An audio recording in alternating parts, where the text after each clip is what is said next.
Alright, so this is what it is. Since March 27, 2020, my girl put her hands on me, and when the police came, I wasn't even gonna say nothing. Then she started lying, talking about I put my hands on her and all that, so I had to show them the video.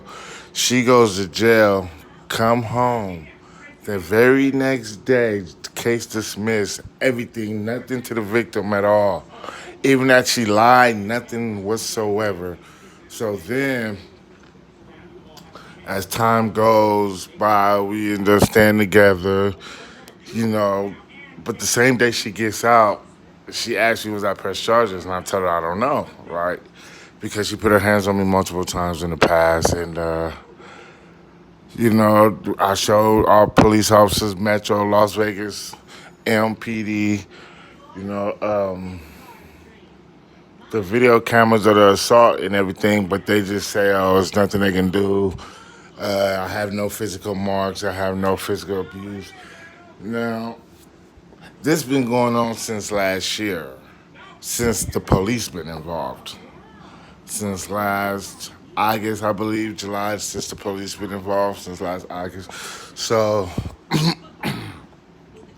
then it's like every time she want to say I'm crazy, I'm crazy, I'm crazy, because I made reports about police officers giving me drugs, telling me they're gonna frame me for it, and all this, et cetera, et cetera. And everybody said it wasn't real, it was make believe. I'm crazy, I'm crazy, I'm crazy. So they put me on paranoia, schizophrenic, bipolar medicine, mental illness medicine. So I've been doing that then recently though, ever since after March, I feel like the police has just been biased and prejudiced against me because of my name, Percy Hawkins III, and because of my past criminal history. They have a vendetta out for me, so they will not let nothing stand in their way to capture me, no matter if I'm getting physical harm, if my addiction is getting exploited by their very own law enforcement officers out here. And when I call law enforcement officers, they say call talk to your mental health psychiatrist. So when I call her, only thing she says is that she can give me a higher dose of medication. She can give me a higher dose of medication, but okay.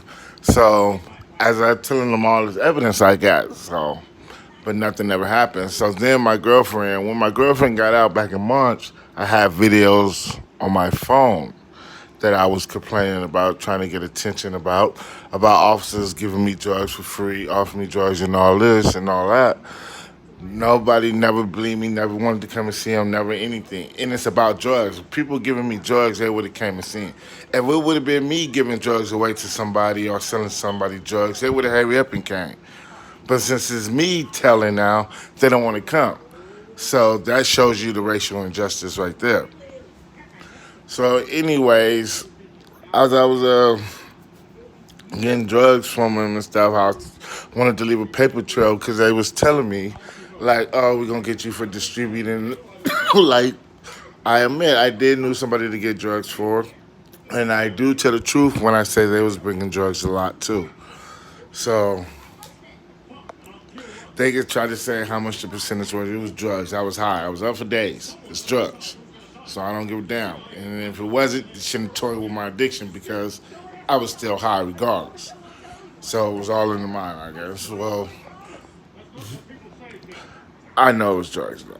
But anyways, I'm just saying where they gonna try to go with their defense. But anyways, so now I'm just still with my girlfriend, and I feel like she's trying to keep me here because as long as she keep me here, she feel like I'll forget about the whole case and everything. But remind you, this is like honest truth, folks. I never wanted to press charges against Felicia Fitzpatrick, June Fitzpatrick. I just wanted to be treated equally, and why can I get the same rights and respect as she would if it was vice versa, or anybody else would if I was a suspect or the perp in the matter is. So they're just waiting for my downfall. They're trying to look for every reason.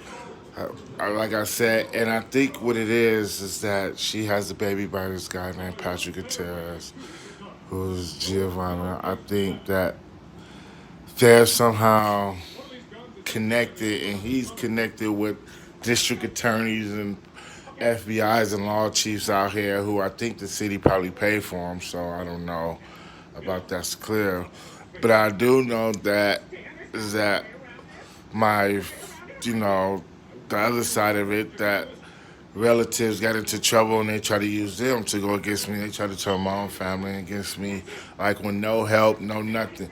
Like I wanted to get a job, work. I put my actions to the test. Nobody wanted to help me. Then when I finally do get a job, everybody I get at the damn job got meth. Everybody. And it's like, damn, I'm trying to battle weakness, do meth. But it's like I'm a grown person then. That's what they said. Well, you don't have to take it. You're a grown person. Well, if that's the case, you can't charge drug dealers for selling drugs because if they selling drugs, they don't. A motherfucker don't have to buy it. Just like I didn't have to take it or buy it from y'all. Like y'all tell me, y'all shouldn't charge drug dealers than anybody else did. That's just contradicting yourself, but that shows you another point of racial injustice. And I have called internal affairs, I called Department of Justice, I called everybody. I know Department of Justice came down here to look from the outside in. Didn't really want to hear my story because I was around the suspects still, but matter of the fact is, I believe that guy got my back, and I don't need no outside referees coming in and basically doing the job how they want them to do the job by letting them break the law by watching us stand still and try to be a motherfucking saint. You understand? Like it's just crazy. They got this whole system. You know, when you try to tell them, yeah, they put you through the crazy mental and all that. It's crazy. But I'm starting to figure out slowly for surely. I'm probably write a book about it or something. But y'all gonna get a lot more of this story from Las Vegas, Nevada, 2020 for sure. And keep y'all posted and updated because I really do feel for my life and safety. Like I said, like I feel like people just have a vendetta. Like what I previously went to prison for is a stolen AR-15 out of Nevada Highway Patrol officer car.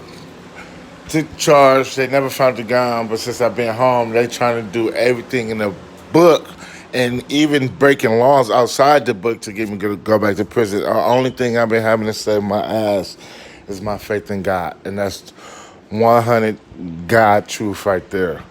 And I've been trying to tell people, but nobody want to listen because I'm under investigation as a domestic terrorist, I guess. But I called NAACP. They say you got to bring $30 down there, bring all the evidence, tell them, blah, blah, blah, blah, blah. But like I tell you, anything left on the device has always been on the device. They can't erase it, but it's the government. You never know. You know, they can use the same equipment they use against us to put us in imprisonment.